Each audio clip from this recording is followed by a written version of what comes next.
Hi, I'm Producer P, and welcome to the first ever Footy with the Boys in-person vlog.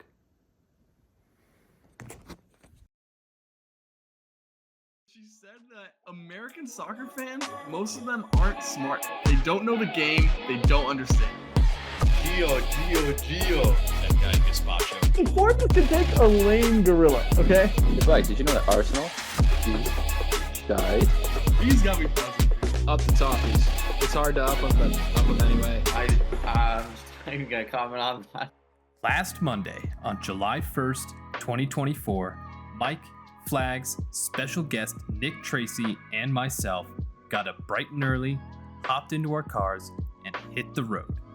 Our destination?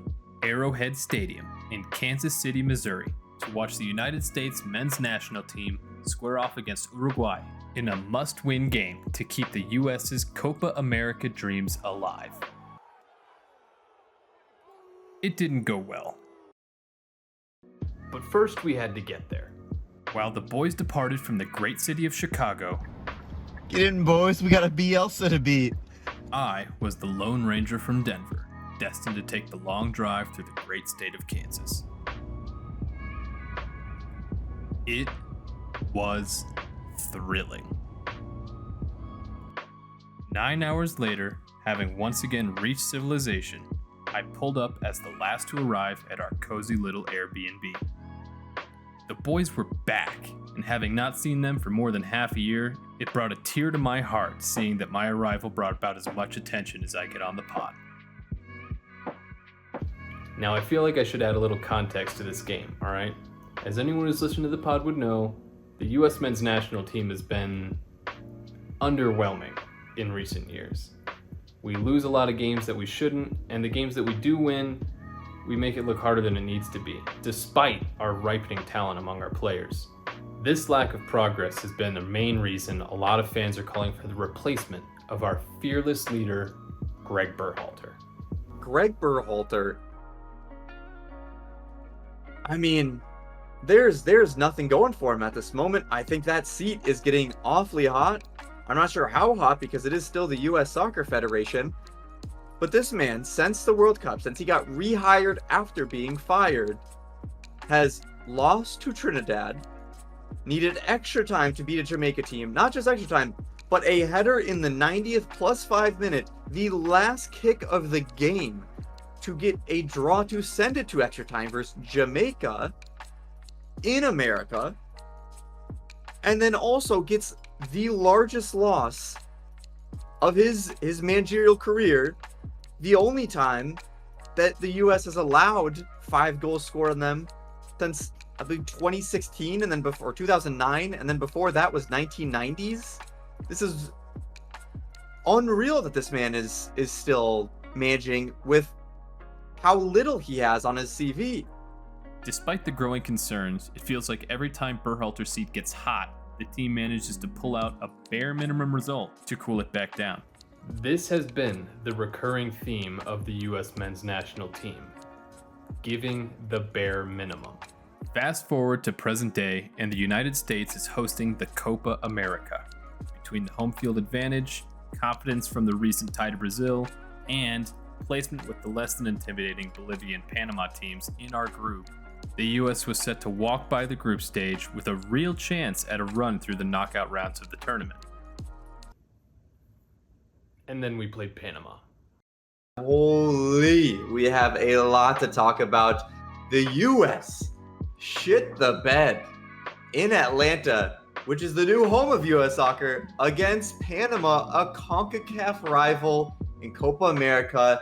That leads us to previewing them against Uruguay in Kansas City for the signature win of Greg Berhalter and this generation of U.S. players as a must-win for them to continue in the tournament.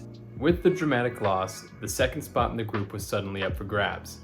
And while Panama had to play the scoreless Bolivia for their final game, we suddenly had to come up with a result against the team favored to win the entire tournament, Uruguay. No, God!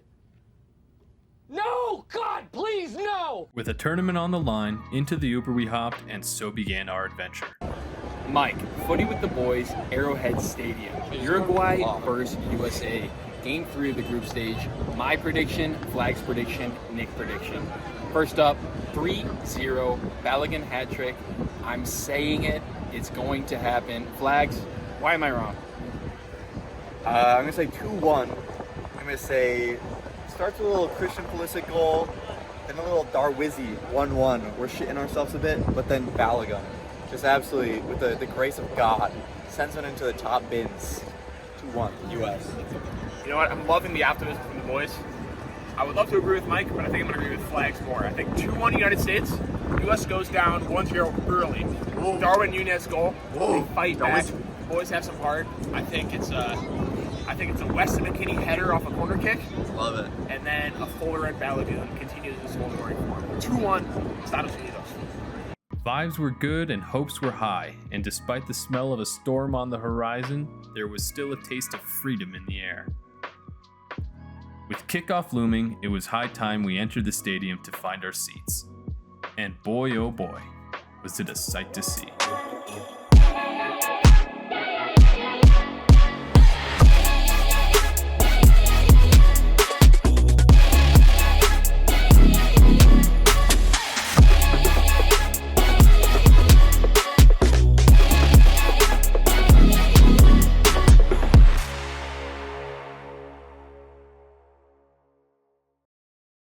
Footy with the boys. Thank you for 155 subscribers.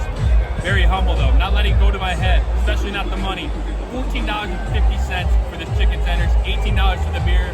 Am I rich? Am I rich off this podcast? I don't know. Thank you. Apparently there was a mix-up with our media box office seating. Something about taking the space to build Taylor Swift a walk-in closet or something, I don't know. Regardless, we settled for the nosebleeds, and as the players took to the field and our national anthem rang, the boys were itching for a fight. Not swaying like I did this score first. like fucking Mike Tyson. We're coming out swaying like Mike Tyson. Warning to all non-gamers, and its CONCACAF ball is at your doorstep.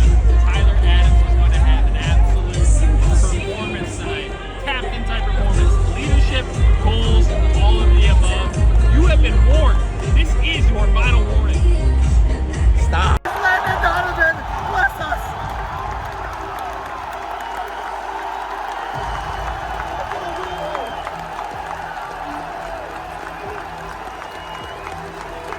Finally, the game was underway, and though the US was certainly playing back against the ever-aggressive Uruguay, we were holding our own and keeping them at bay.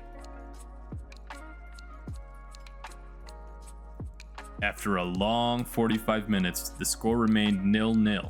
However, with the exit of an injured Balogun at the 9 and a noticeable lack of shots being taken, tensions were getting high.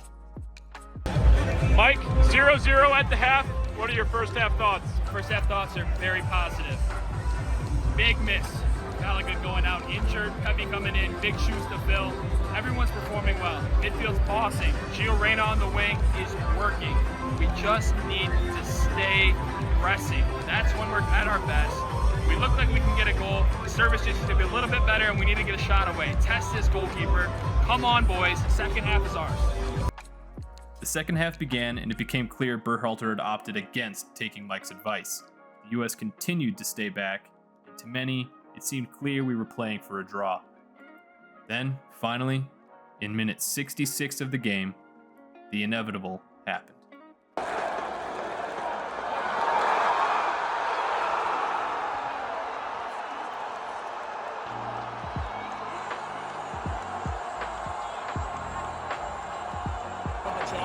Offside? Offside on Palmer's line. On producer Pete, it's offside. I saw it. I made the call.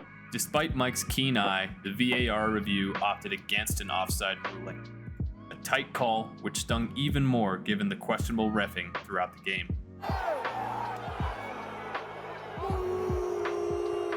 The game soon ended with a scoreless US side, and with news that Panama had bested Bolivia 3-1, the United States was officially the first team to ever be grouped in a home Copa America tournament. Instant post-max reaction, Uruguay, USA. The boys fall short, 0-1. We will not progress in Copa America. The lads gave it everything they fucking had. Tyler Adams, you're a warrior. Christian Pulisic, you tried your best. The referees were against us. Our coaching is our coaching, but the boys still fought. I love watching this team. Am I absolutely gutted? I am, but I'm glad I could see these guys in action. United States 0, Uruguay 1. Here with flags. Instant reaction. If Greg Berhalter is not fired by the end of the night, I will make it my life mission to get him fired in every job he ever has. That's just kind of how it is. That's the situation of U.S. soccer at the moment. Jared said it best. We're out. And with that, the boys go home, disappointed at what could have been.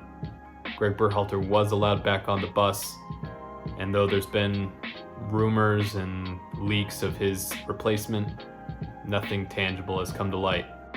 Fox has announced an update on the U.S. men's national team coaching position next week, midweek. Will we see Greg Berhalter gone? According to some leaks, it is confirmed that he will be out. The same person that said this also got the BJ Callahan to Nashville news correct. So there you have it.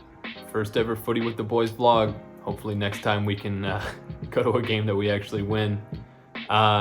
Hit us up for any updates on the Berhalter news and, U.S. men's national team to come.